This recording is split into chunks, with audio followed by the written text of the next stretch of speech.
দাঁড়াও, আমার কথাটা বোঝার চেষ্টা করো। ওই কথাগুলো না আমার মনের কথা ছিল না। হ্যাঁ, বাবা শব্দটা শোনার জন্য আমি ব্যাকুল হয়ে গেছিলাম। আর ডাক্তারের রিপোর্টগুলো তো সব তোমার নামে এসছে। ওর জন্য দিশারা হয়ে তোমাকে অনেক ছোট বড় কথা বলেছি। প্লিজ আমাকে ক্ষমা করে দাও। ওই রিপোর্টগুলো যদি তোমার হতো আর ওই কথাগুলো যদি তোমাকে আমি বলতাম, তুমি আমার ক্ষমা করতে? আজকে তোমার সন্তান আমার গর্ভে, আমি আজ তোমার কাছে নয়নমণি। আর যখন মা হওয়ার ক্ষমতা ছিল না, তখন অপায়া আমার মুখ দেখলে অমঙ্গল হয়। হায় রে পরমেশ্বর স্বামী আমার, কি করিনি তোমার জন্যে?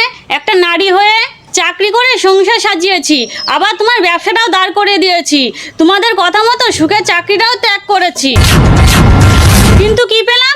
আঘাত আর যন্ত্রণা। আমি জানি যে ব্যবহারগুলো তোমার সঙ্গে করেছি তার কোনো ক্ষমা হয় না। বৌমা, একটা কথা বলবো? কোনো ভুল সিদ্ধান্ত নিও না। ভুল কিন্তু মানুষই করে, আবার মানুষই ক্ষমা করে। হ্যাঁ মা, সেটা মনুষ্যত্ব বোধ থাকলে। জানি না মা, আমার গর্ভে কন্যা সন্তান না পুত্র সন্তান, কালো না ফর্সা, এই নিয়ে নতুন করে কোনো অশান্তি হোক আমি চাই নে। ভালো থাকবেন মা, আসলাম। ও মা, তুমি তোমার বৌমাকে আটকাতে পারলে না? কিভাবে আটকাবো?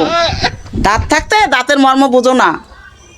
বৌমার কথাগুলি ফেলতে পারবি? পারবি না। Hello.